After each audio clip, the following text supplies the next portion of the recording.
Greetings and welcome to Pop's Collection, where we dissect and reflect on a movie or TV show from my Pop's Collection. I'm Ron Tweedy, joining me is Pops, and today we are going to be giving our first impressions on the first What If animated series from Disney Plus. Episode 1. Hello, everybody. Glad you're with us. Yes, this is not in Pop's Collections, but as soon as it's available, it will be. Right.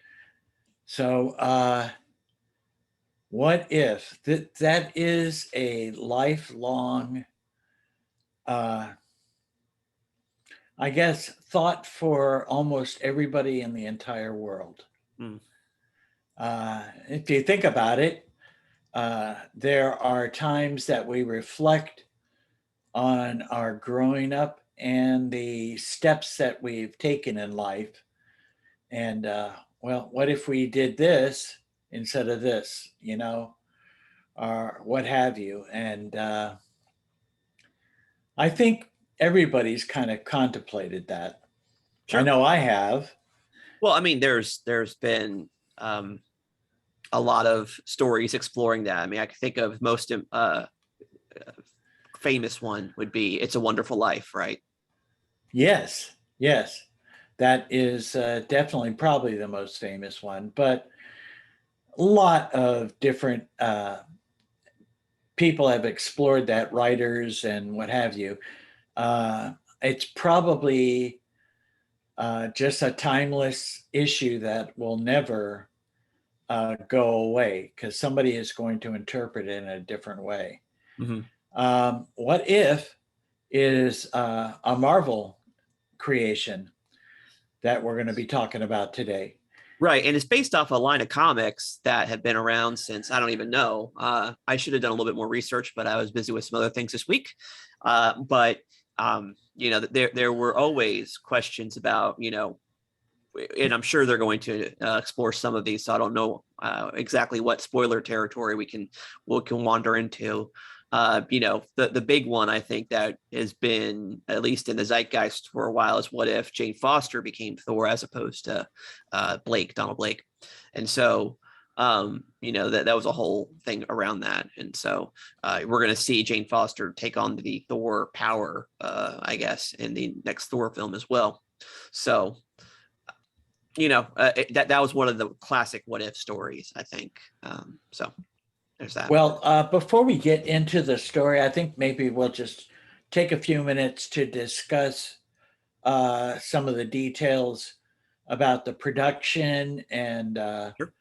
the voices. What I thought was very interesting was that over 90% of the voices for this animation are the live action actors.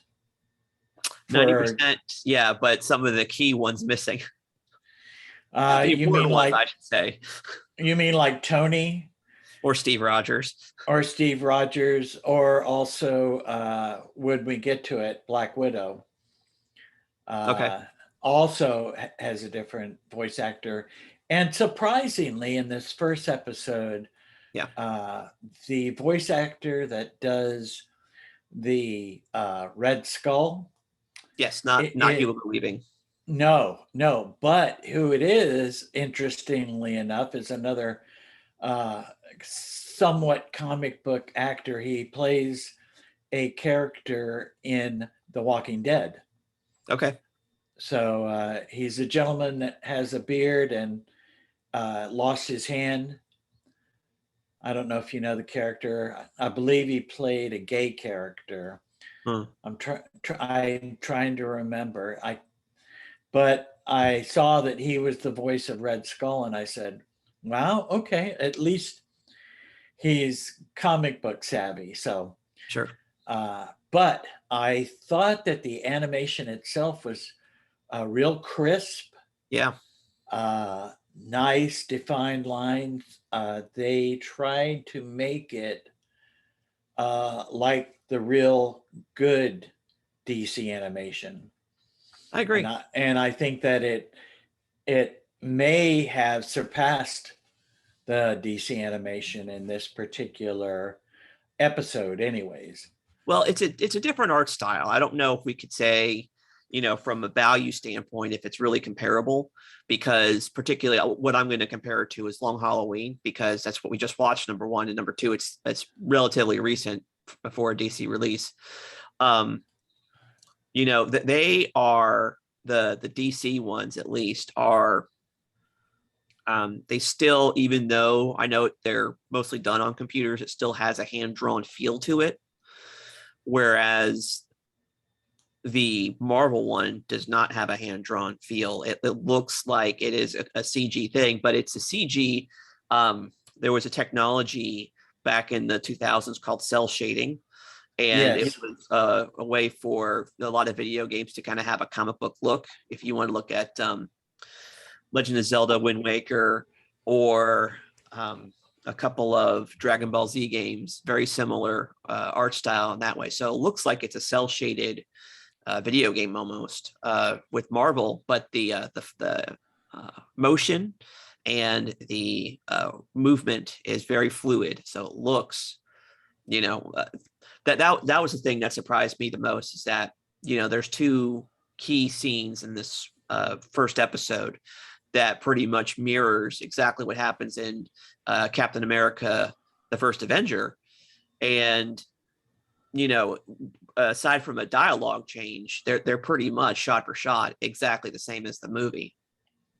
Well, I tend to agree with you, and there's a lot of coinciding dialogue Yeah, that they tried to uh, interweave those two, yeah, um, which kind of brings me to an interesting thought okay, when I was thinking about this and about our what if situations in life yeah, that as believers, we know that God has a plan for us.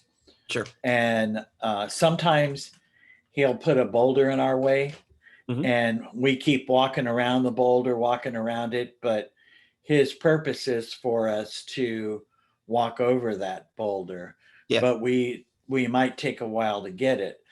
Um, I take uh, the thought of this first episode and how a lot of things were different based on the what if, yeah, but I felt that a lot of the outcomes hmm, were the same, even though uh, it took a different direction. It still got to where it was supposed to get to, just like in our walk, that if there's something that's in God's plans, that even if we step somehow in the wrong way, that something's going to happen to get that back on track, I think. Or there's just going to keep being these obstacles until you get nudged into the right direction. You still might not get there for 20 years or whatever, but I just truly think that possibly has some kind of I had that thought, okay. and I No, know it's yeah, theologically speaking, I completely disagree with that, but it's not, it's not the end of the world. I think that God completely ordains everything that comes to pass, and He has control over all of it. But what you're kind of describing is a little bit of like fatalism, in that you might be making different decisions, but the end result remains the same, right? I mean, I think that's what you're going with, right? well, kind of, but I'm just saying that. Uh, well, I don't know. I'm trying to explain it in a way that uh, I think I'm just not real good at what I'm saying, I guess. well, what I if you might be describing a version of Molinism, which means that God has middle knowledge, which means that given a particular set of circumstances, He knows exactly what the individual is going to choose, and God orders the universe in such a way to, um, direct that particular person's path. Maybe, I don't know. Well, You could be thinking about that. I mean, I disagree with that, but that is a school of thought that has been, you know. um, put forth. And then you Well, have there is a lot of different thoughts that, we don't right, right. I necessarily. mean, you also have open theism, which means that the belief that God doesn't know the future, and he's just as surprised as we are when we make the decision we make. I think that's pretty Well, heretical. I don't know about that. Yeah, I would say it's heretical. There's also, the idea of libertarian free will is that he has given us free will to choose whatever we want to choose, and he has no control to outstrip our free will. I don't think there's a whole lot of, like I said, if that's the case, then you might have to, by definition, also embrace open theism, which I do think is heretical. But anyway, that's neither here nor here. What is interesting about this particular way they told the story is that, number one, it's from the perspective of Uatu, the Watcher, who has a long history in the Marvel universe, first appearing with the Fantastic Four. Yes. And they find out about his presence. I think it's during the Galactus arc. I think the first Galactus arc, Yes, I believe if I so. remember You're correctly. right. So basically, we've talked about this before with our Fantastic Four Rise of the Silver Surfer episode. Feel free to look at that. But the Reader's Digest version is that as Galactus is making his way to Earth, Uatu, who's been watching for millennia the entire Earth, realizes that because the Earth is about to be destroyed, it's finally time for him to make his presence known and help Reed Richards and the Fantastic Four figure out a way to stop Galactus. So based on that character and the Watcher, what he is doing here, he's showing that what difference just one decision, one little detail can completely change the arc of history. And so, it's like, I don't know if you're familiar with the butterfly effect. You heard about that? Yes, Yeah, yes. theory that, butterfly flaps its wings in the South Pacific, and, there's a hurricane on the Atlantic side or whatever. Basically, one minute detail somewhere here has a completely different effect over there. So I think it's kind of like that. So in this particular story, the one little difference is that in the super soldier experiment, Peggy Carter decides not to go into the booth, but to stay inside the experiment chamber. So Right. And that was the change of the events that happened after all that were totally in it was kind of a different direction, but a lot of the things that happened were the same, however, just done by different people. right. And I'm going to say that the way that it ended in the final outcome, it was kind of the final outcome of the original story. Sort of. Sort of.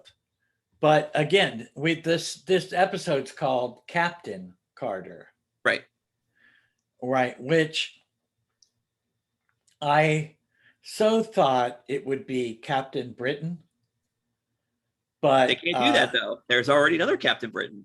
There is, but they've redone so many different things. But the bottom line is, Captain Britain is a Marvel. Right. It's actually Marvel UK. Yes. That they started in 76. Yeah, 1976. Chris Claremont actually Right. did some writing on that. But the character is so different, number one. Right, exactly. No shield. No. He's all about Merlin. He lives in a lighthouse. Yeah, it's crazy. Yeah, and his whole thing is to uphold the law of England or the law of Britain, Right. And it's like, well, that's kind of, we look at Captain America, he fought for everybody in the war, so I guess it couldn't be Captain Britain. But she was a special agent, right? Yes. So, but she became Captain Carter. Right. And the way the story unfolded, I thought it was really interesting that Steve gets shot. Yep. And he's unable to do it. And Stark Howard, Yeah. which, by the way, same voice actor that did it in the Agent Carter series. Right. Uh, he said it's got to be now or it's not going to happen. So she Yeah. took it. And what I thought was interesting about the animation when she comes out Yeah. is that she, unlike the guy version, she still had strong feminine characteristics. That's right. You know, I mean, because if you think about it, there are a lot of women who bodybuild Right. and compete, and they're not, they're all about the muscles and not really well endowed. They're not, Yeah. you know, they don't really, Right. some of them don't even look like women, you know? Exactly. And so I think that they did it in a way that was um, complementary to women in general and also complementary to the role of Peggy Carter, Sure. Ellie Atwell. Hmm. So also then the next interesting part was that she steals the Tesseract. Yes. Very different than the actual movie. Yes. And gives it to Stark. Right. And I'm saying, even though it was called the Hydra Buster, Right. I'm saying that's really the first Iron Man, kind Yeah. of, you That's the know? Mark Zero. Yeah, you know. It is. Which, and who's piloting it? Steve Rogers. Right. So, and we get these little things here and there, like, you know, well, I haven't gone dancing. Well, maybe you don't have the right partner. Kind Right. of the same lines that were in the original, Exactly. you know. And so we got that, and then we got the episode with the train, Yes. and unlike the original story, Yeah. Captain Carter got the information out of Zola. Yes. Yeah. And Bucky was not lost on that mission. Exactly. Yeah. He was not. She grabbed him. Steve was. Steve was lost. Yes, So. with his Hydra Buster. Right. And so he was gone for lost. But interestingly enough, we get him chained up Yep. and the suit chained up. So, Right. uh, you know, this was only 33 minutes long, Yeah. It didn't seem. but it didn't. Did it feel a little longer to you? Yeah. It did. It was. It was. I think honestly, it was the perfect length. You know, we talked about how a couple of the animated features are a little bit longer than they should be. This was perfect. It didn't feel like it was too long, but it felt it was satisfying. You know, the story was well done. So I think they nailed it.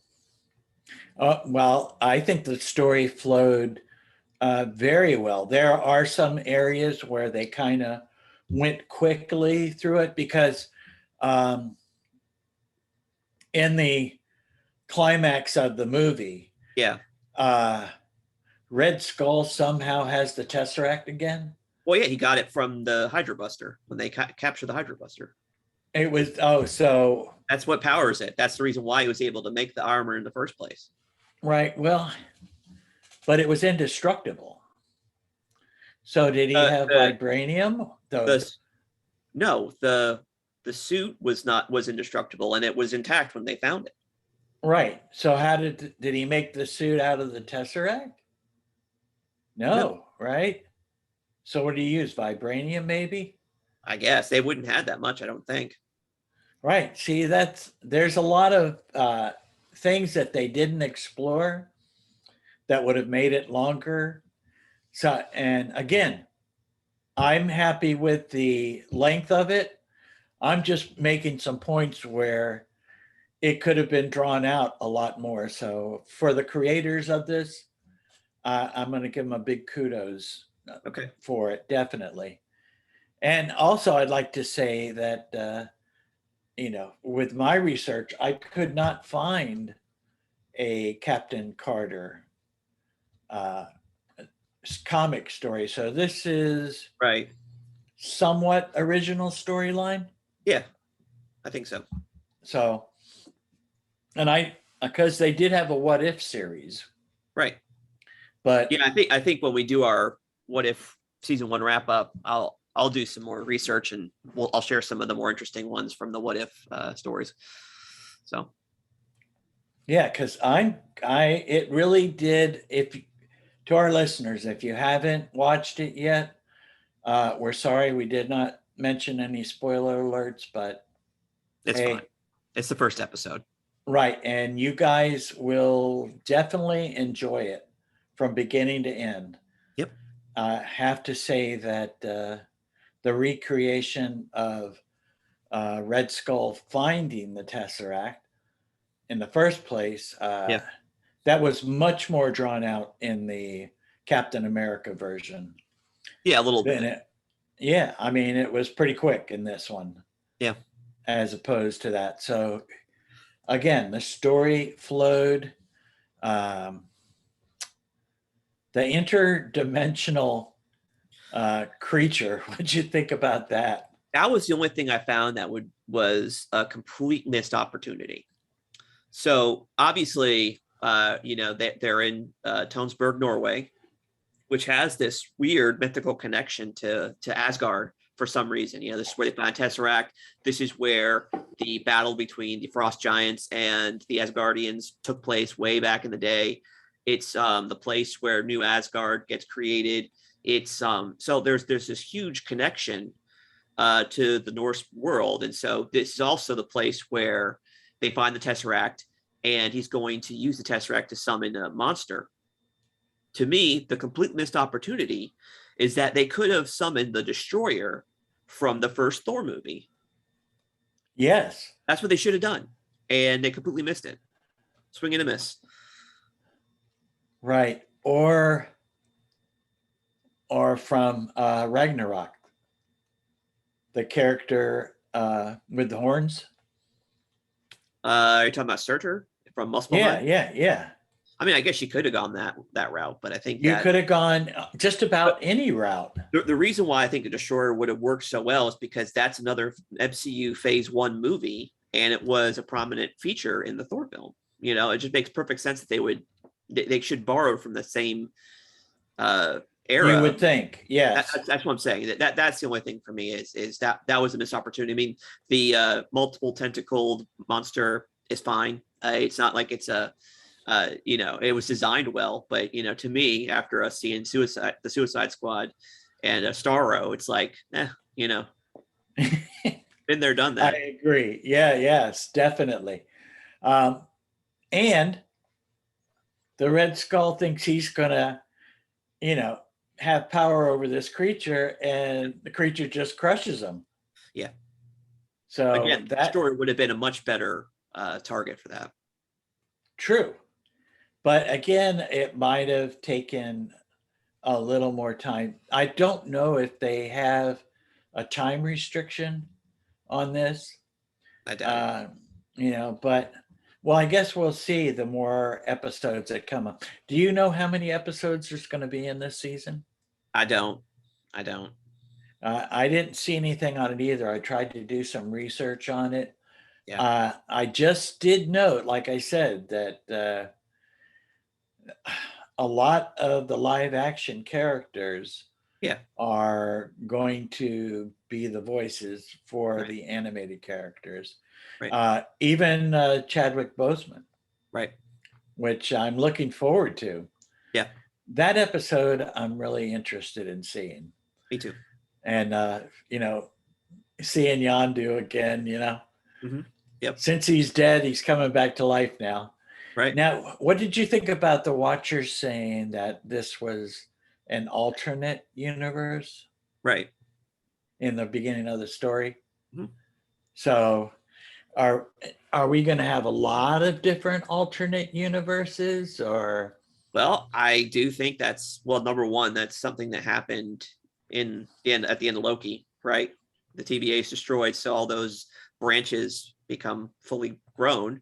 And then the other part of it is that the next Doctor Strange movie, the subtitle is called The Multiverse of Madness. So Da-da. obviously, I Boom. think it's setting it up, you know? Yeah. Which Marvel, their intelligence about doing things that way is pretty incredible, because they do. They're all about, they think ahead.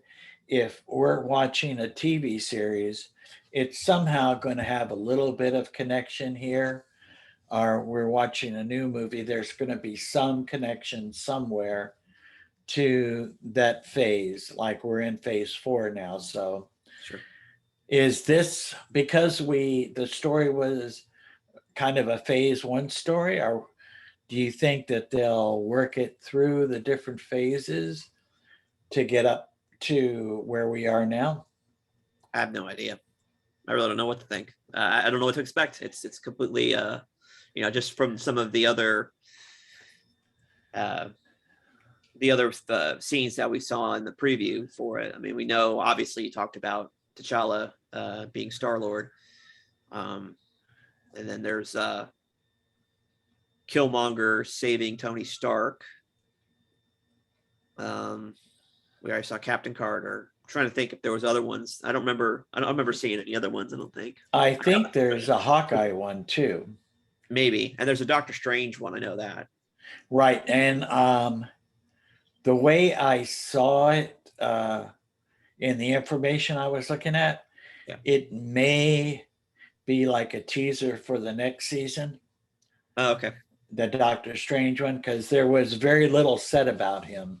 Sure. So, but then again, I'm not sure. I think they've kept a pretty tight lip on everything with this, which I think is good, because I just watched the last episode of The Bad Batch, Okay. and I can't wait till it comes out on DVD, because it's the kind of show that you'd like to watch, real close together, Sure. as opposed to weekly. Okay. Whereas the way they're doing this, uh, each one is an individual story. Exactly. Yeah, you can watch them in any order, and well, presumably you can watch them in any order. I don't know.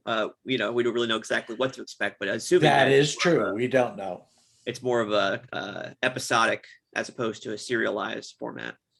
Right. Which it's just that and Loki. Uh, I just can't wait till they're available on DVD, Yeah, totally. because like we said with Loki, once that episode was over, Yep. you had to wait a whole week. And sometimes, especially at my age, Pops can have a senior moment and forget about something important in that episode previous. Right. So, Right. so anything else you want to discuss about this episode? No, I think that's it. Like I said, I do think they should have brought in the destroyer for or something Asgardian for the big monster. But other than that, I think it was entertaining. I think I'll save the discussion of the concept of women warriors for another day, but I think there is some I have some theological convictions that might be changing on that, but that's, I think, another discussion for another day. Well, that would be great. I do have to say that your mother loved it. Yeah, but the kid loved it too. So it was good. It was a good story. You know what your mom said to me? She goes, "I always love something that's historical," and I said, "Well, yeah, World War II, I guess." Yeah, that's a stretch. I thought it was too, but it was great. She tickled my heart with that, Well, it's one of those things. I guess it's in the same way that Stranger Things captures that 80s nostalgia for me. There's that 1940s, World War II nostalgia for mom, I guess. Yes. Well, she loves watching shows like that. Right. and she's real big on British Sure. shows. There you go. Yeah. So Haley So, Atwell's right up her alley. oh yes, she loves Haley Atwell. Haley Atwell. Um, okay, so do you want to save a rating for this Yeah, we need to. until we get to the close? I agree. Yeah, I think that's the best way to go because, there's a lot more to be said, I think. I think we're actually probably out of the other series that we've talked about, I think this one we actually might really go into detail for each episode because they're so different and they're not, it's not one contiguous story. It's actually a bunch of mini stories. So I think that, we should definitely save a rating for it until the very end. All right. And I'm going to remind our listeners that a new episode comes out every Wednesday. Right. So if I know we'll probably not do an episode for every week, Right. but it would be wise if you choose to not want to be spoiled to try and catch all of the episodes so that when we do the final Yeah. episode of What If, then you will be all caught up with us and there'll be no spoilers. Yep. And then you'll have your own opinion. So when we talk, you can get angry and argue with us, or you can give us a big thumbs up. Okay. Okay. So the only thing I'm going to say is it's definitely worth watching. Yeah, totally. So please give it a shot. I think you'll be pleasantly surprised. Yep. Okay. Anything else? That's it. Let's close it up there. All right. Sounds good. All right. So thank you for tuning in. Like us on Facebook and Twitter. Drop us a line. And we'll see you next week with a new episode. Goodbye and God bless. Goodbye. God bless, and tell your friends.